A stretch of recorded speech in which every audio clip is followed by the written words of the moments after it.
మంత్రివర్యులు ఉత్తమ్ కుమార్ రెడ్డి గారికి కృతజ్ఞతలు. ఎందుకంటే 5 సంవత్సరాల నుంచి కాళేశ్వరం ప్రాజెక్ట్ వ్యతిరేకంగా ఈ ప్రాజెక్ట్ ఏదైతే 5 సంవత్సరాల క్రితము ప్రారంభించారో దాంట్లో 5 సంవత్సరాల తర్వాత సుమారు 1200 టీఎంసీ నీళ్లు పంప్ చేసే అవసరం ఉంది. కానీ చీఫ్ ఇంజనీర్ గారు ఏదైతే చూపించారో చాలా తక్కువ నీళ్లు పంప్ చేసి ఈ ప్రాజెక్టులో ఏదైతే వయబిలిటీ ఉందో ఉత్తమ్ కుమార్ రెడ్డి గారు కరెక్ట్గా చెప్పారు. ఈ ప్రాజెక్ట్ వయబిలిటీయే కొంచెము కష్టంగా ఉన్నట్టు వారు చెప్పారు.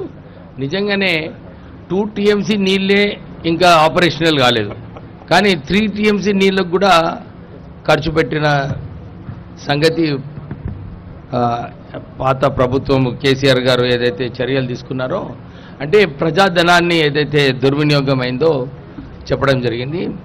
ఇప్పుడే ఇంకొక మెయిన్ పాయింట్ ఇంజనీర్ గారు ప్రజెంట్ చేస్తే బాగుండేది. ఈ national dam safety report centre ఏదైతే ఇచ్చిందో దీంట్లో డిజైన్ లోపాలు ఉన్నాయి. దీంట్లో ఏదైతే ఈ ప్రాజెక్టులో డిజైన్ లోపాలు ఉన్నాయో అది కూడా ఈ ప్రెజెంటేషన్ లో పెట్టినుంటే బాగుండేది. అది సార్ అది కరెస్పాండెన్సే ఉంది, ఫైనల్ ఇంకా ఇవ్వలేదు. But we're giving that also. Prima facie report వాళ్ళు ఇచ్చిన ఫైండింగ్స్ కు మనం మళ్ళా రిప్లైస్ ఇస్తున్నాం కరెస్పాండింగ్స్. అదే ఇంకా టైం పడుతుంది, ఫైనల్ రిపోర్ట్స్ ఇచ్చే టైం పడుతుంది. ప్రైమా ఫేసి రిపోర్ట్ కూడా నేషనల్ డ్యామ్ సేఫ్టీ వాళ్ళు వచ్చి ఇచ్చిన వాళ్ళు కొంచెం డేటా అడిగిండ్రు, అది ఇచ్చినాము. ఇంకా ఫర్దర్ డేటా కావాలన్నారు, అది ఇచ్చినాము.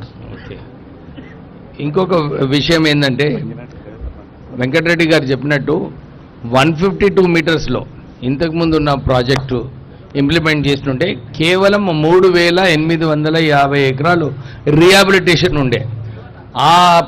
వాళ్ళందరికీ కూడా మంచి రిహాబిలిటేషన్ ప్యాకేజ్ ఇచ్చినప్పుడు తక్కువ ధరలో ఉత్తమ్ కుమార్ రెడ్డి గారు కరెక్ట్గా అన్నారు. ఆ రోజులలో 38,000 కోట్ల ప్రాజెక్టులో ఆల్రెడీ 11,000 crores ఖర్చు పెట్టినారు. ఆ కాంట్రాక్టర్ కూడా సేమ్ కాంట్రాక్టర్, ఆ ప్రాజెక్ట్కి ఈ ప్రాజెక్ట్కి కూడా సేమ్ కాంట్రాక్టర్ ఉన్నాడు. తొందరగా పనులు అయిపోయేటి. అంటే చాలా లోపాలు కనబడుతున్నాయి దీంట్లో ఈ ప్రాజెక్ట్లో. నేను ఇంతే కోరుతున్నాను, ప్రత్యేకంగా మా చెన్నూరు నియోజకవర్గంలో మంచిర్యాలలో 4 సంవత్సరాల నుంచి ఈ బ్యారేజ్ కట్టడం వలన బ్యాక్ వాటర్ సమస్య ఏదైతే ఉందో పోయిన లాస్ట్ వీక్ కూడా ఉత్తమ్ కుమార్ రెడ్డి గారితో రిప్రజెంటేషన్ ఇవ్వడం జరిగింది. ఈ బ్యాక్ వాటర్ సమస్య కూడా ట్యాకిల్ చేసేది అవసరం ఉంది. ఒక ప్రపోజల్ తీసుకొని కారికట్టు కడతారా, ఏం చేస్తారు దీనికి అని చెప్పి తొందరలో ఒక నిర్ణయం తీసుకుంటే బాగుంటుంది. ఎందుకంటే ప్రజలందరూ కూడా 4 సంవత్సరాల నుంచి నష్టపరిహారం ఇవ్వట్లేదు.